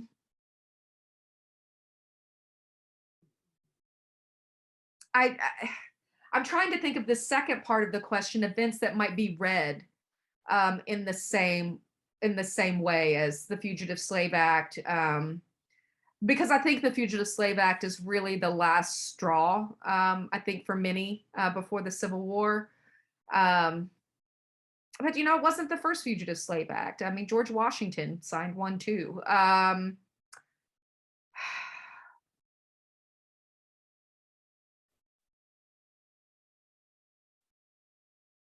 mean, I think the easier comparison is the post-Civil War world. I think anytime you're sharing power, there's going to be a backlash. And I think anytime you extend rights to people, whether it is the Black community, the Latino community, Native Americans, women, right? We're seeing a backlash now. They're about to overturn Roe v. Wade, right? And that was something people thought was settled, up until 5 years ago. So yeah, we could have those major Supreme Court decisions. And I do sort of think it's ridiculous that people, talk about the partisan nature of the Supreme Court and that it is, no longer nonpartisan. If for me, the Supreme Court has always been a conservative body. There have been exceptions to that rule, most notably the Warren Court. But if you're looking for white supremacy to be codified and defended by this country, you can find it in the Supreme Court every single time, which I think is embedded in this question. Dred Scott, when we think about separate but equal, and Homer Plessy. If anything, I've seen a very brief window where we've challenged that conservatism within the court. But a second Civil War, gosh, I hope not. I don't want to think about what that looks like and who would be involved in that. And I don't think, slavery was such a powerful institution, right? I'm not sure that something as powerful as that is going to emerge that would split the country. Now, that being said, there's a group called the League of the South, which I'm actually really surprised I didn't hear much about them in the last 5 years, but they have been calling for secession again and had been for quite some time. So there's certainly a movement and we see every now and then, like I think Texas wanted to leave again or something like that. Yeah, you're always going to have the fringe that calls for that, but it's hard for me to imagine that happening. Let me parse Greg's question a little bit finer. I don't believe that the military leaders will go for the Civil War. I think that the question pivots around the degree of white supremacy versus just kind of inherent racism. Mm-hmm. And I think that the generals, you can't win a coup unless you have military leadership. And that's what they lacked, but were really scary close with the January 6th thing. Exactly. They had a couple colonels, they had a bunch of military people, but not the leadership. And I think that the leadership has more respect for their history than that. But anyway, that's my guess. Well, stay tuned, folks. We'll find out if we're going to have a civil war. Now, I do agree that, that military component, I think the most successful coups you have are, you have the support of the military controls the situation. I don't think white supremacists have that now. What they do have are members of the military that are training them. And I think that's a little bit of a different distinction. I'm not sure how far white supremacy in the militia groups extends to the upper echelon of military leaders. I think they're probably more rank and file, which is horrifying if you don't agree with them and you go into the military. That's what I think about a lot, what it must be like to be in the military, if you're Black or if you were brown or if you were a woman, and the kind of experience that you would have there. And, you know, Greg's making a point here about the 13th and 14th and 15th Amendments. I mean, I think that's what's important to remember about Jim Crow. That's what it did. It undid the 13th, 14th, and 15th Amendments. You would have to revise the Constitution, though. And I feel like any attempt to undo those would be short-lived. You could eventually correct that. Doesn't make it not scary, but that would be a constitutional amendment. And very briefly add to that question about the Second Civil War. I know that there are some political scientists and historians who argue that their concern is not so much a second Civil War as it is a series of low-level white supremacist insurgencies across the country. That the idea of another Oklahoma City or the Charlottesville or the Charleston massacre is not so far-fetched anymore, and that political violence may become a norm that we'll see in the next decade or two. Let's see. I see Don has another question. I heard Mike Pence say this country is not racist. I wonder how he interpreted January 6th. Maybe he has a Pence school interpretation. Well, I mean, obviously that's not true. And I think he has an interpretation of almost everything that is a Mike Pence interpretation, which most of us probably don't agree with. But I'm really curious to see what information he's given to the January 6th Commission. I would like to think, you know, being evacuated the way he was and being that close to being captured by people who were really angry with him would motivate him to some degree. But I think he's someone who very much is in power and likes power for power's sake. So I don't see him saying too much that is revolutionary there. But I think your point too, Robert, I think this may be the legacy of the cell structure, the leaderless structure of them to get things done when they are engaging in terrorism, that may make any sort of large collective move towards secession or open war with the nation a little more difficult. That doesn't mean they're not going to try, you know, and I think that's where reading Ballou would be helpful in. They have a vision of how this is going to go as a stateless society, what it would look like and how they'll get there. But I'm not sure how long that kind of fringe behavior can last. But the 75 million people that vote for Trump, you know, my kids ask me all the time, you know, you're teaching the Holocaust, or I'm teaching Reconstruction, or teaching Rwanda or something. And, you know, people are like, how do people let this happen? Well, we know time and time again, they do, right?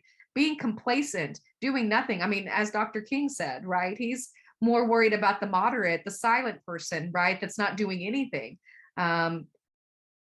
I like that I can identify the overt racists. It's the ones that are in the closet or that are complacent or are enjoying their privilege just fine that allow a lot of things to happen.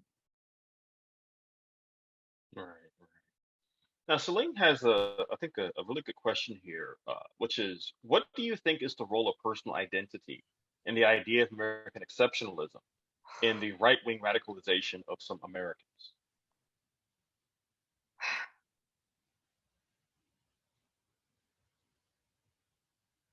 I mean, I see American exceptionalism as just such a dangerous idea that has gotten us into so much trouble. I think from the Cold War, and I think you're right, it trickles down into that individual where I can do what I want. I can force people to do what I think is appropriate because my view is exceptional, is right. So yeah, I think that exceptionalism is dangerous in that way because we think of it as a national process. And it is, but I think it affects the individual, that they begin to see themselves as exceptional as well, rather than part of a larger sort of beloved community that, you know, works together to make things a better place. And I think once you see that you're not exceptional, that you don't deserve all of the privilege that perhaps your ancestors have had, that's hard for a lot of people to come to terms with. In the same way, I think it's hard for a lot of people to come to terms with an innate racism if you're white, something you've been taught from cradle to grave, whether you wanted it or not, and how to combat that. These are hard lessons to learn, and I think most people reject them, and reject them with violence, whether that's verbal or physical, but it's a feeling of being attacked when you say your vote is not the most important vote, your job is not the most secure job. And people have a hard time having that conversation. And that's why I think these museums are important. Why I kind of use the lens that I did today is I think these are spaces. I don't believe museums are neutral. That's a debate we have in museums as well. But I don't believe they're neutral. And I think they can help us create a space that we can have conversations with both people that don't need to have the conversation, that just want to have a smart discussion about Reconstruction or about domestic terror, and then people who really do need all of the dots connected for them and need the light bulb to be turned on. Right. And I just wanted to comment on the thing you had said about, so in regards to personal identity, what I mean when I bring that up is the idea of a lot of times we define ourselves by how other people see us or what group we belong to. And I think that's one of the reasons, in addition to a combat veteran being, you know, a good get for some white supremacist group. In addition to that, combat veterans are leaving a culture that is entirely unique. And one that considers itself, you know, like a siblinghood, like you have a family when you're in the military, and then when you come home, you have no support system. You have, you know, none of what you're used to. You don't have those same familiar phrases, those same familiar things. Like that phrase, please pardon my French, here comes the curse word, that phrase, fuck your feelings, that the alt-right has co-opted to mean no one, you know, your feelings don't matter, only, you know, my personal freedom matters. That is actually originally a military phrase that means worry about, you know, worry about right now and keep yourself safe, and then worry about the feelings later. You know, F your feelings, get this done first. And I feel like I was just reading that report from the 2009 report about how they were examining, you know, that the military culture, that, you know, ex-military members are good to go after. And I was wondering how much of that is in the military culture, how much of that are service members bringing into it when they enter, and how much of it is stuff they're learning afterwards when they're looking for that in group. No, it's a really complicated subject, and I don't know enough about it. No, I think you're right. And I think Baloo would say it's the disillusionment of what the state has done by making you fight a war that doesn't feel valid, and then doesn't reward you with decent pay or job training or good health insurance when you get out. And, you know, you're waiting 4 months to get into the VA. You know, they're just now beginning. I mean, we're just now beginning to think about mental health and soldiers. So if you think about 100 years of not having any sort of support for how your brain has been damaged by what war has meant to you and your involvement in it, well, then it's easy to go down a rabbit hole. And then you find other soldiers that are disillusioned like you. And I think you're right. I suspect some of these people go out to a beer with a buddy, and before you know it, you're at a meeting, and where you might not have been anti-Semitic, suddenly you're hearing language and rhetoric as part of that camaraderie that comes out. And you're absolutely right. I mean, I've got quite a bit of family in the military, and they are brothers. They are, you know, you die for the person next to you. They'll tell you that that's why they fight more than for the state. And so once you get disillusioned with the state, I think you're absolutely correct. You're going to fall into various groups that have other agendas beside just being mad. And I think that's the point too about Oklahoma City bombing and even the 9/11 museum. We're not dealing with the United States as an empire, what that means, what we do to our own citizens, and what we do to other global citizens, and the effect that has. And that's the exceptionalism, right? That we're doing it and we're right, and that we were supposed to do it, and that's dangerous. So no, thank you for clarifying that. No, that makes a lot of sense. Thank you. Now, there are a few comments in the chat about the Constitution and amending the Constitution. And just very briefly touch on that. I think this is actually a good rationale for actually caring about local and state elections, because again, a lot of this is being done through state legislatures, and you know, if you're not careful, if you get enough states to pass a decision to create a new constitutional convention, who knows what that could result in. And there have been, for many years, right-wing attempts to do just that. Just keep that in mind. Now, Amber has a question about the kind of work we need to do as public historians. As a public historian, what do you think is the best method to transform the nation's memory of these racial symbols? You know, I think we're at a good start, right? We're having the conversation, we're having the debate. I'm normally a public historian who believes the local group should have the decision making. You know, yeah, do I think all Confederate monuments should be removed from the landscape? Sure, personally I do. But that doesn't mean that I can come into a community and say, you should do this. I think you have to have conversations with one another, understand why they're there, understand why they need to be removed, understand what they could be replaced with, or what you could do that better honors your community. And I think those conversations on the local level are the most important. And that's why our local museums and institutions are important to be funded, so they can help facilitate those kinds of conversations. That being said, what we've seen is a really strong backlash to that movement, a violent one, and most notably in Charlottesville. So that does not mean that some of these debates are going to be easy or even without bloodshed. I think the gasps of white supremacy as we're trying to eradicate it are going to be powerful and damaging. And we have to be prepared for that. But I think going to local conversations with your city council, talking to your state legislature, you know, one of the greatest hindrances to removing a lot of these monuments are these states that very quickly pass legislation that says you have to have legislative approval to do so. The only reason the Confederate flag's gone from the State House is because of the anger and the sadness and the guilt after Dylan Roof, and conservatives that still wanted it to remain there couldn't publicly say that in the wake of Charleston. And we don't want those kind of opportunities, right? I don't want to remove another piece of Confederate iconography because something that violent has happened, right? But I think working to remove those rules in legislatures should be something that we're going to have to organize to do, or going to your local, in larger cities, art councils, things like that. Of course, in Columbia, Historic Columbia is one of your leading organizations that are working to do this and contextualize the State House grounds.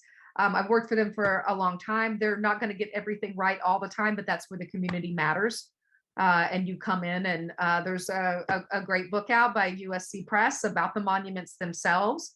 If I'm ever in town, we can have a cocktail and I'll give you my drunken tour, which has a lot of profanity. You just can't tell anybody about it. But I do a pretty good one of the State House. But yeah, the local is what's going to matter there for sure. And then funding. We just need funding to do this stuff. When you don't fund public history, when you don't fund museums, when you don't fund preservation, it's hard to save the things that matter and make the changes that you need. Russell asked about Modjeska's quote about the flag, and it follows up just on what Jennifer said. And I believe it's a working consensus among people that I know that have been in the trenches for a long time, which is, she said about the Confederate flag, leave the damn rag up there. I'd rather see the Klan in sheets than in suits. As long as that flag flies from the top of that building, you know what's in the hearts of the people inside. And so that is an example of an understanding that says that if you take the symbol away, you haven't taken the problem away. And that the people that all of a sudden wake up and figure out that Ben Tillman was a racist dog if you take it down, what happens to their kids? I think we need to interpret that and incorporate the lessons of South Carolina about white racism and the brutality of it, rather than trying to erase it. But that's something we'll continue to argue about. Yeah, the erasure of history, right, is the most common reason listed for not removing things, which I think is not really what's happening. We erase history all the time and tear down statues and throw them in water. I use a story in my world history class of, Ghana removing a statue to Gandhi. That was a gift because of language he had used during his days as an activist for Indians in South Africa, right? So it's hard to imagine Gandhi being the villain in someone's narrative, but he is, right? And so it's all about perspective too. But I think you balance the landscape in places where you can't get things removed.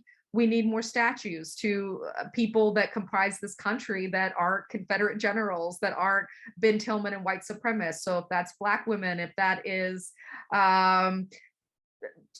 our suffrage, if it is LGBTQ community members, whoever you feel is special, that maybe has an important story to tell on your landscape, to make more of those too. So you're overwhelming the negative ones. So people see different perspectives. And while I am concerned about white supremacy, I think it's our most dangerous threat. I think these organizations are right. And it should be a great concern. And I think we all know this nation, if you've put in this work into this kind of school, you know that white supremacy has been the ruling force of this nation. But I'm a little more concerned about how it fits in with other more far right fascist behavior. I'm not one to throw out the word Nazi. I don't believe in it. But I think this far right moment we're having in the US and abroad, in Europe, is terrifying. And I'm sure Robert agrees. When we see this critical race theory legislation come in, when we think about children being targeted for being who they are, there's a much bigger right-wing agenda, I think, or far-right agenda that speaks to me as a harrowing time.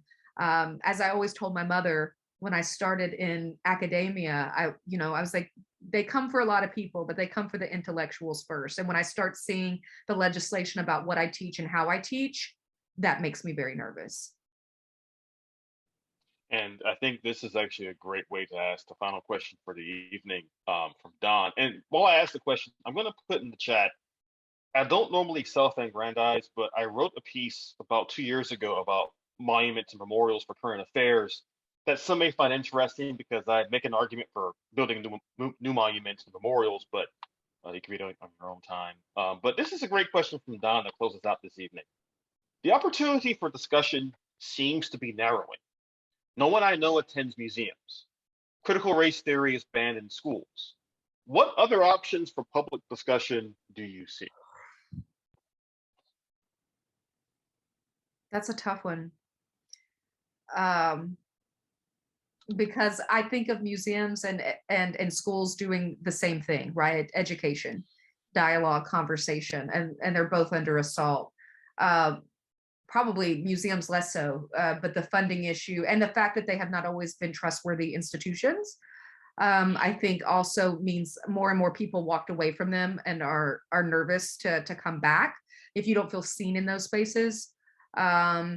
Between the way we think about artifacts were collected from Egypt, or, one of my favorite scenes to show in public history is the one from Black Panther, where Killmonger is taking artifacts back, right? And we in the public history world talked about that a lot. And the curator had coffee on the floor. And as a public historian, that's a no-no. Did she deserve to die? I don't know, maybe she should have had the coffee. No, I'm just kidding. But these are real conversations about museums and the ways in which they have let down the public. And we had this conversation about segregation of schools. The longer we move away from actually public education and publicly educating our populace and putting money into it and seeing it as a social good, that there's a reason they're eliminating these spaces. I don't know what is a better space. I think popular culture has a lot of power. Oh yeah, I like Killmonger too. For sure. I just don't want to start assassinating curators because they could get me one day. But I think that's what this assault, why it's so scary, is because it's hitting all of the traditional places that we imagine having these conversations. But I do think popular culture, we're having a conversation about Black Panther right now. I think about, I've referenced Lovecraft Country more than once since that television show came out on HBO, and the way in which we can think about history and learning it. So I think those are still some spaces where people can think and talk and debate in the public forum. Right. Well, I think that's a great place for us to stop our wonderful conversation this evening. So once again, please give Dr. Jennifer Taylor a great round of applause. She did a great job this evening, not surprisingly at all. When I saw this on the syllabus for this year, I was really looking forward to this conversation, and it did not disappoint. Great. So just to let you guys know, our next couple of classes next week, we're going to talk a bit about both the rise of Jim Crow segregation in South Carolina and the resistance to that rise as well. And then on the 18th of April, we're going to invite Professor Eric Gelman to talk about the work in his book, Death Blow to Jim Crow, and specifically talking about the Southern Negro Youth Congress, what some call the original SNCC, and its work in the 1930s and 40s in fighting for human rights in America and around the world.